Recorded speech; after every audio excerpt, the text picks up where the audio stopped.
Yes, quitting your full time job to go all in on your side hustle can feel liberating until it's not. And that's coming from someone who did exactly that 2.5 years ago. So before you hand your notice in, here are 5 things you need to know about quitting your full time job to start a business. 2.5 years ago, I left my corporate job in London to take the plunge to join my family business. And there has been so many things that I have learned along the way. And if I was myself 3 years ago, here are some of the things that I maybe would have taken a little bit more seriously, as I think we glamorize starting a business, running a business, being an entrepreneur, when in fact we usually just see the outcome of successful businesses and not always the in the thick of it, in the trenches journey. And that is exactly what I like to listen to and learn about, because that is where the real learning happens. So I wanted to talk about 5 things that you need to know before quitting your job to start your business. Number one has to be something that women do not talk enough about, and that is making money. Can your business or service make money? Has it been done elsewhere? Has it been done successfully? But also, has it been done really badly and not worked out? Because you can learn so much from both. This all comes down to completing market research, and this can honestly be done anywhere. This can be talking to your friends. This can be meeting strangers at a bus shelter and talking to people. I am someone that likes to talk to people from every walk of life. My friends will often joke that I will speak to anyone, anywhere, and I'll get to know them and I'll be best friends with them by the end of the conversation. I'll know exactly what their cat's name is, their dog's name, their grandmother. So perhaps that's a skill I have, but I am just extremely, extremely curious about psychology, market research, what makes someone pay for something? What value is someone deriving from something that they will spend their hard earned money on a product or a service? So, really start leaning into your market research. For example, is it something that you would discuss with your friends? Would it be a product or service that would spread like wildfire through word of mouth? Because let's be honest, unless you're backed by private equity or you've been really fortunate enough to have funding, ads cost so much money. It's really about creating a product or service that is going to spread like wildfire through word of mouth. You'll often, for example, find yourself and your friends talking about great shows on Netflix at a dinner. You'll often find that you compliment your friend on their skin and they talk to you about the new Korean skincare that they're using at the moment. So it really is being curious, understanding the market research. What are people willing to pay for and why? Starting there and really, really leaning in and being curious about that will take you so, so far. If I could do that again, I wish I would really, really stress test it. And by stress testing, what I mean by that is what will make this not work? And really not being in denial about it. So, for example, how much will things cost to run that product and service? You're looking at staff, you're looking at overheads, you're looking at the materials, perhaps the logistics, really understanding how much do you need to earn and make as a business in order to minus all those costs, still be profitable, and that be something that can sustain your lifestyle, pay your rent, pay your car, pay off your debt. It's really important just understanding that so you know where your minimum needs to be before you quit your job. At the end of the day, a business needs to make money, and putting yourself in the consumer's position. Would you be a consumer? Are you already a consumer? That is really going to be a good start. Number two is asking yourself, if are you making money yet? Let's take this from proof of concept to evidence. Have you got your first sale? Number one. Number two, is it expanding month on month? And in those months that it's not expanding, why is it not expanding? Is it potentially seasonal? So really looking at how is the business expanding month on month?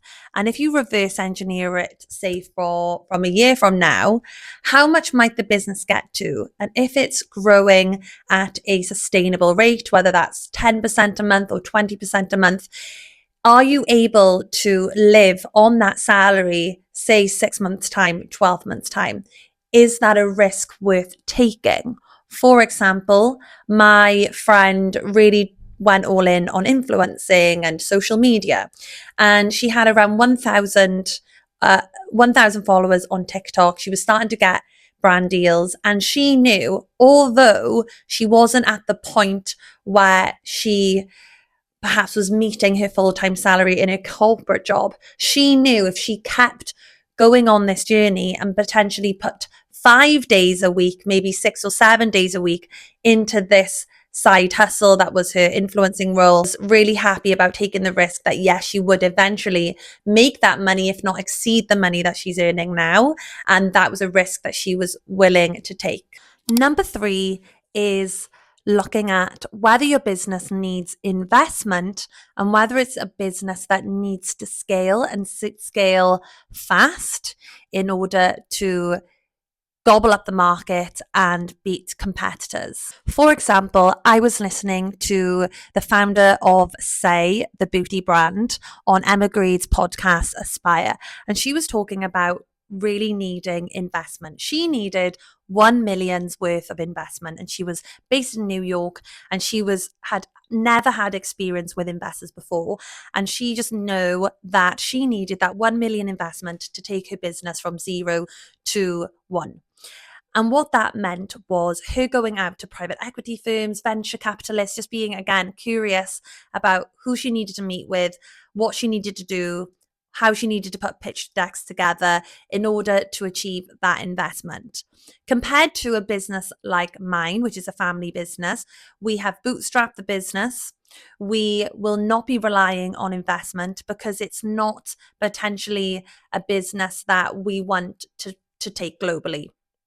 Whereas Say Beauty has competitors like Estee Lauder, Rafai, Charlotte Tilbury. In order to compete in that space, it requires a significant amount of resource and money. And that is what's exactly going to help them achieve their goals and, of course, win the market, essentially. And they were going in as a clean brand. So it required a lot of innovation, which costs a lot of money. So it's interesting to understand, does your business require investment? Do you want to move quick? Is the product or service innovative? Does it require a lot of marketing and resources? Versus, are you happy to grow relatively steady and bootstrap your business? Because when you have investors, it's a very different ball game. I've worked in investment backed companies. I helped raise a £20 million seed fund back in 2019. And I know the pressure that comes with having investors. They are on your board, they are on your back, they are giving huge targets because they are expecting a significant return in their investment. Whereas if you bootstrap your business, you're looking at organic, slow growth. It's just you, right? So with that is good because you have your own advisory system, but then also you're not potentially learning from experts who have done it before and can really potentially push you in the right direction. Number four would be leaning into your strengths. When you initially are starting out your business, you seriously are trying to do everything from finance, from HR, from social media to honestly, you're trying to do everything, and no one person is an expert in everything. So, understanding number one, what are you really good at? What's your skill set? And lean into that and start looking at how can you outsource the things that you're not so good at. And initially, that can be really hard if you don't have the money to do that, but start planning and acting as though you can, because when the time comes and you have those systems and resources in place, you are true to yourself about where your skill set lies.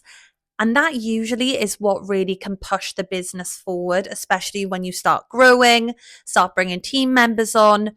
You start viewing things in a way that, right, I've hired this HR manager, for example, in because they are better at HR than me. So I am going to let them take lead. Yes, I'm going to oversee and have, help make the strategic decisions, but really kind of understanding that you are not expert at everything, and getting people in who are experts can really help. As you grow, things can start to grow in order and not get out of hand, because things can get chaos really quickly when you're growing and you don't have systems and people in place that pull on their strengths. If you don't know what you're really good at, perhaps look at sitting down and writing things out, such as, what do you naturally go to more when you're looking at your task lists? What do your friends come to you for? What are you known for in the family? Start writing these things down and just be open about it. Say to your friend, how would you describe me to someone who hadn't met me? Ask your family as well, because they might have very different views because they see you in a different light. But you'll eventually get somewhere and start to understand, right, I'm the go-to person for this. This is what my family know me as. And you can start understanding your strengths really quickly.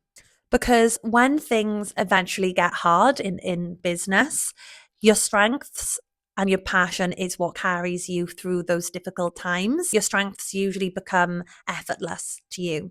And that's something I think I resisted for a long time. And I tried to do a little bit of everything. That just backfired, because we're not great at everything. And really now I'm in a fortunate position where we have a team and I can focus on the things that I'm good at, which is building relationships with customers, understanding the vision and reverse engineering that vision so we know what we need to do in order to achieve that.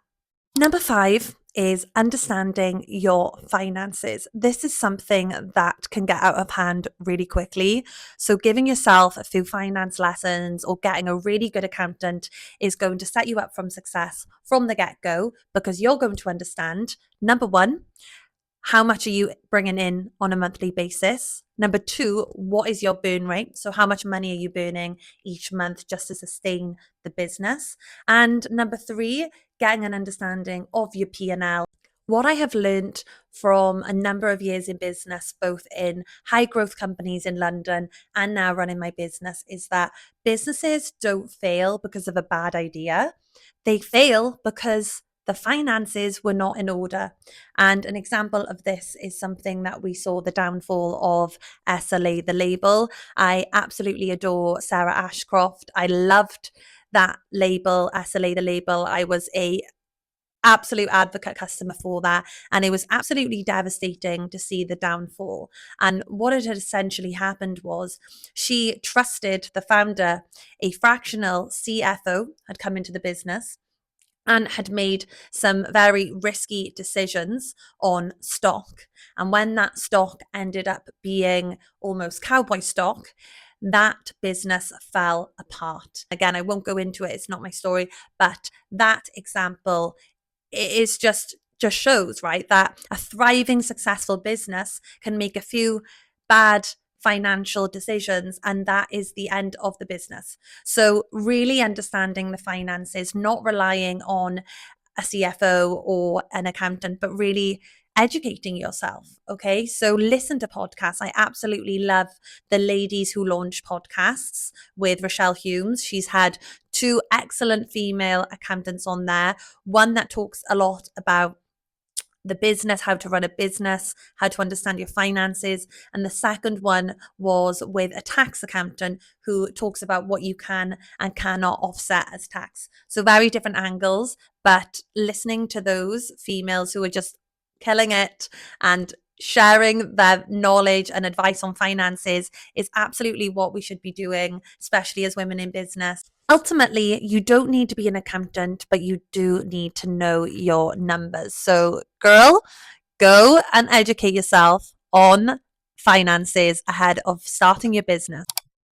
An important thing in business is to remove the emotion. So, looking at the revenue, remove the emotion. Your revenue will tell you whether something is working or not, at least initially. Ultimately, quitting your job might be the best decision of your life because there's so many doors that opens. It gives you so much time to focus on yourself, your future, and it is very exciting. And make sure you have support around you, your friends, your family, because there's going to be hard times, and making sure that you have those people to lean on during those times are certainly going to help. And I just hope that anyone who is going all in on their side hustle now has the best time ever. I want to create a little community of people starting their businesses that we can all learn from each other. And I can't wait to hear more about how that goes and listening. See you on the next one.